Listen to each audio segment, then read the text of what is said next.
चूल्हे की आग धीरे धीरे जल रही थी।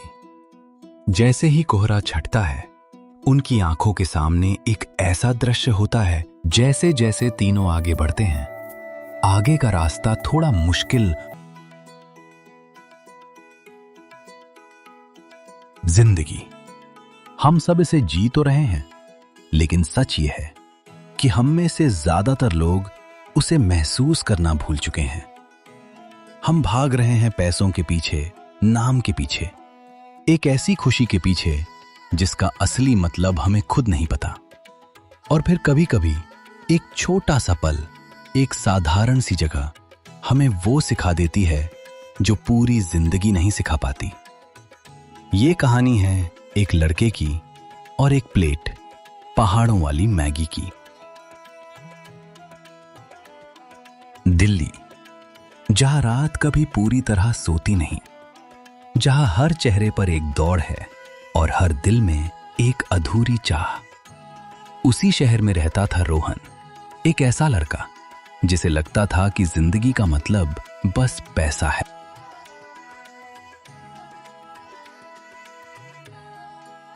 देख भाई, आज की दुनिया में इज्जत उसी की है जिसके पास पैसा है। लोग तुम्हें नहीं, तुम्हारी औकात को सलाम करते हैं। और मैं उस लेवल तक पहुंचना चाहता हूं जहां लोग मेरा नाम सुनकर खड़े हो जाएं। रोहन, पैसा जरूरी है, मैं मानता हूं, लेकिन क्या सच में वही सब कुछ है? तूने कभी सोचा है कि तू इतना भाग क्यों रहा है? क्या तू खुश है या बस खुद को कन्विंस कर रहा है कि तू खुश है? रोहन हंस पड़ा। उसे ये बातें बेकार लगी। ये सब किताबों की बातें हैं यार। असल जिंदगी में जो दिखता है वही बिकता है। चल, इस बार कहीं दूर चलते हैं। पहाड़, ठंडी हवा, शांति। पहाड़? सीरियसली? ना वहां नेटवर्क होगा, ना कोई लग्जरी, ना कोई फन।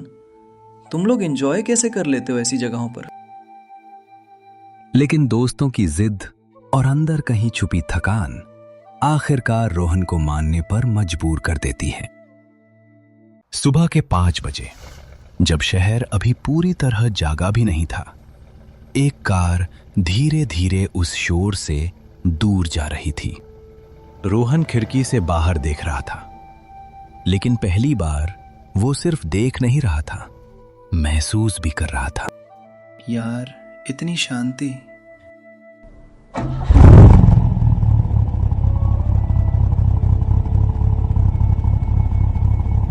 लेकिन पहाड़ कभी भी एक जैसे नहीं रहते। अचानक आसमान बदला, बादल घिराए और बारिश शुरू हो गई। धुंध ने रास्तों को ढक लिया। आगे रास्ता रिस्की है, थोड़ा रुकना पड़ेगा। बारिश से बचने के लिए तीनों एक मैगी की दुकान पर रुकने का फैसला करते हैं। चूल्हे की आग धीरे धीरे जल रही थी। एक पुराना सा बर्तन जिसमें पानी उबल रहा था, और जैसे ही उसमें मैगी डाली गई, उसकी खुशबू हवा में फैलने लगी। ठंडी हवा, बारिश की बूंदें और उस गरम मैगी की खुशबू, एक अजीब सा जादू था उस पल में। बेटा, यहां चीजें बड़ी नहीं होती, लेकिन सच्ची होती हैं।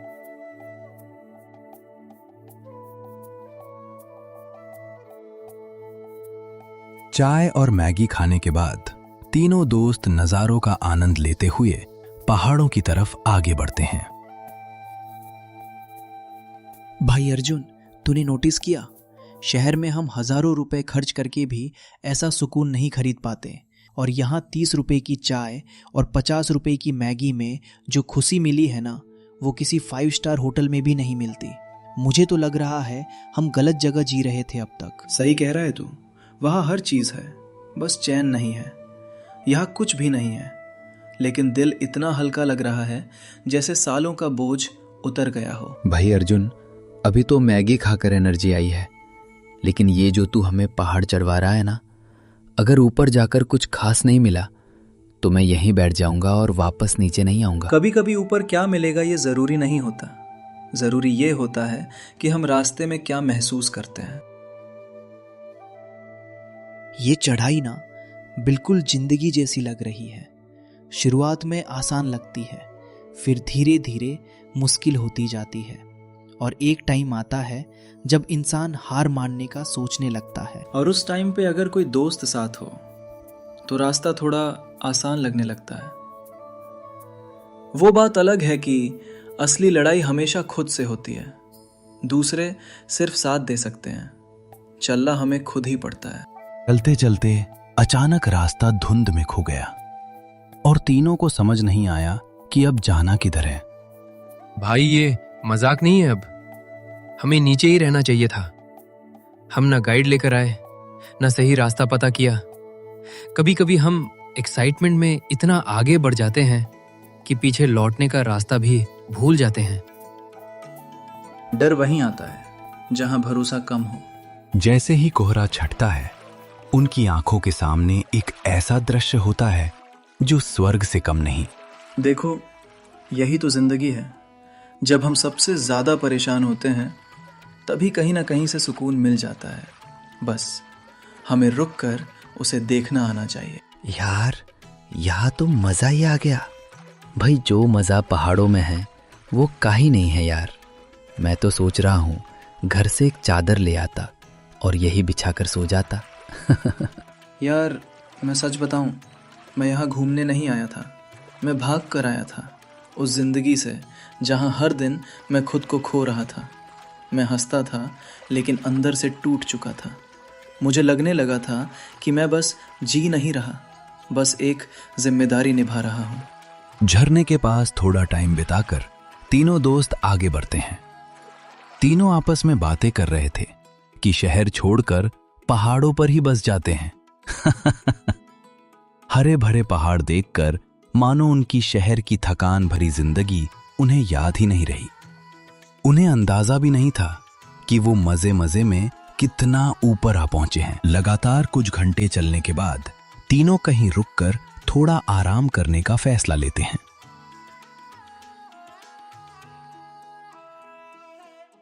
मैं हर चीज खरीद सकता था, लेकिन ये फीलिंग, ये सुकून, ये कभी नहीं मिला। उसके दिमाग में एक एक करके यादें आने लगी। महंगे cafes, loud music, fake smiles, हंसी जो दिल से नहीं, स्टेटस के लिए थी। और तब उसे समझ आया कि जिंदगी वो नहीं है जो वो अब तक जी रहा था। जिंदगी ये है, ये पल, ये लोग, ये सादगी। आज तक मैं जिंदगी को एक रेस समझता रहा जहां जीतने का मतलब था दूसरों से आगे निकल जाना। लेकिन आज पहली बार समझ आया कि जिंदगी कोई रेस नहीं है, ये तो एक सफर है जिसे महसूस करना होता है। आराम करने के बाद तीनों दोस्त फिर से चढ़ाई की ओर बढ़ते हैं। भाई अर्जुन, तूने नोटिस किया, जिंदगी भी इस पहाड़ जैसी है। नीचे से देखते हैं तो लगता है आसान है, और जैसे जैसे ऊपर चढ़ते जाते हैं पता चलता है कि भाई ये तो गलत डिसीजन था। सही कह रहा है। और सबसे मज़ेदार बात यह है कि नीचे वाले हमें देखकर सोचते हैं, वाह क्या लाइफ है, और हम ऊपर चढ़ते हुए सोचते हैं नीचे वाले ज़्यादा खुश हैं। यही तो प्रॉब्लम है हमारी। हम हमेशा वहाँ खुश होना चाहते हैं जहाँ हम नहीं होते, और जहाँ होते हैं वहाँ कंप्लेन करते रहते हैं। जैसे जैसे तीनों आगे बढ़ते हैं, आगे का रास्ता थोड़ा मुश्किल और मुश्किल होता जाता है। छोटे छोटे पत्थर, फिसलन और लैंडस्लाइड का डर।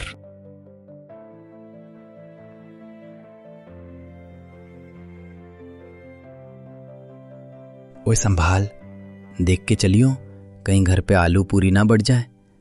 ये पत्थर ना बिल्कुल उन लोगों जैसे हैं जो लाइफ में बिना बुलाए आते हैं और सीधे टांग अड़ाते हैं। और मज़ेदार बात यह है कि हम उन्हें हटाने की बजाय उन्हीं के ऊपर बैलेंस बनाना सीख जाते हैं। जैसे लाइफ में प्रॉब्लम हटती नहीं, बस हम उसे हैंडल करना सीख जाते हैं। हाँ, और कभी कभी वही प्रॉब्लम्स हमें इतना स्ट्रांग बना देती हैं कि हम खुद सोचते हैं, भाई मैं इतना कैसे झेल रहा। भाई, मुझे लग रहा है मैं जिंदगी में बहुत आगे आ गया हूँ, लेकिन असल में मैं बस इस पहाड़ पर ही फंस गया हूँ। और अगर मैं यहीं बैठा रहा तो लोग मुझे पहाड़ी बाबा बोलने लगेंगे। तेरे पास ऑलरेडी बाबा वाली स्किल्स है, काम से भागना, जिम्मेदारी से दूर रहना, बस दाढ़ी बढ़ा ले, पूरा सेट हो जाएगा। तुम दोनों को देख के लग रहा है अगर जिंदगी एक फिल्म होती तो तुम दोनों कॉमेडी ट्रैक होता और मैं वो हीरो होता जो बिना वजह सीरियस रहता है। अब वो माउंटेन पीक जहां उन्हें जाना था बस थोड़ी ही दूर थी, लेकिन रास्ता सबसे कठिन। तीनों एक नदी के किनारे फिर से थोड़ा आराम करते हैं। भाई ये लास्ट वाला पार्ट ना एग्जाम के लास्ट क्वेश्चन जैसा है। पूरी पेपर आसान जाता है और आखिरी में टीचर बोलता है अब असली खेल शुरू। और हम भी वैसे ही पूरी जिंदगी चिल करते रहते हैं और जब जिम्मेदारी आती है तब बोलते हैं भाई ये सिलेबस में नहीं था। लेकिन असली मज़ा भी तो इसी में है। अगर सब आसान होता तो ना ये सफ़र याद रहता, ना ये दोस्त और ना ये हंसी।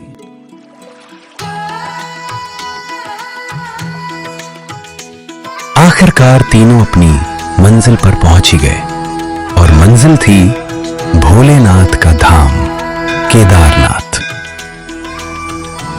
यार इतना सफर, इतनी थकान, लेकिन यहाँ आकर सब कुछ जैसे खत्म हो गया। बस शांति ही शांति है। सच में शहर की भागदौड़ में हम भूल ही गए थे कि सुकून असल में होता क्या है, और यहाँ हर सांस में सुकून है। ये सिर्फ एक जगह नहीं है, ये आस्था है, ये विश्वास है। यहाँ आकर ऐसा लग रहा है जैसे सारी परेशानियां पीछे छूट गईं। तुम्हें पता है, कहते हैं कि यहाँ भगवान शिव खुद विराजमान है और जो सच्चे मन से आता है उसकी हर मनोकामना पूरी होती है। और ये जो रास्ता हमने तय किया ना, यही सिखाता है कि असली मंजिल पाने के लिए मेहनत और धैर्य जरूरी होता है। शायद इसलिए इस यात्रा को सिर्फ ट्रिप नहीं, तीर्थ यात्रा कहते हैं, क्योंकि ये सिर्फ जगह नहीं, इंसान को भी बदल देती है। हर हर महादेव, हर हर महादेव, हर हर महादेव। यार ये वही भीमशिला है ना जिसके बारे में हमने सुना था। हाँ, कहते हैं 2013 की भयानक बाढ़ में ये विशाल पत्थर मंदिर के पीछे आकर रुक गया था और इसने मंदिर को बचा लिया। मतलब इतनी बड़ी आपदा में भी ये मंदिर सुरक्षित रहा। सच में ये किसी चमत्कार से कम नहीं है। लोग मानते हैं कि ये भीम ने रखा था, इसलिए इसका नाम भीमशिला पड़ा, और ये आज भी आस्था का प्रतीक है। ये हमें ये भी सिखाता है कि चाहे कितनी भी मुश्किलें क्यों ना आए, अगर विश्वास मजबूत हो तो हम हर तूफान से बच सकते हैं। और एक बात और, हमें प्रकृति का सम्मान करना चाहिए, क्योंकि जब प्रकृति गुस्सा होती है तो कोई भी ताकत उसके सामने नहीं टिक सकती। सही कहा, और शायद इसी वजह से ये जगह हमें सिर्फ भगवान से नहीं बल्कि जिंदगी से भी जोड़ती है। हर हर महादेव, हर हर महादेव, हर हर महादेव। शहर नहीं बदला, भीड़ नहीं बदली, लेकिन रोहन बदल गया। अब वो भागता नहीं, हर पल को जीता है, क्योंकि उसे समझ आ गया कि सुकून किसी जगह में नहीं, उस नजर में होता है जिससे हम जिंदगी को देखते हैं। और जिस दिन नजर बदल जाए उस दिन हर जगह पहाड़ बन जाती है।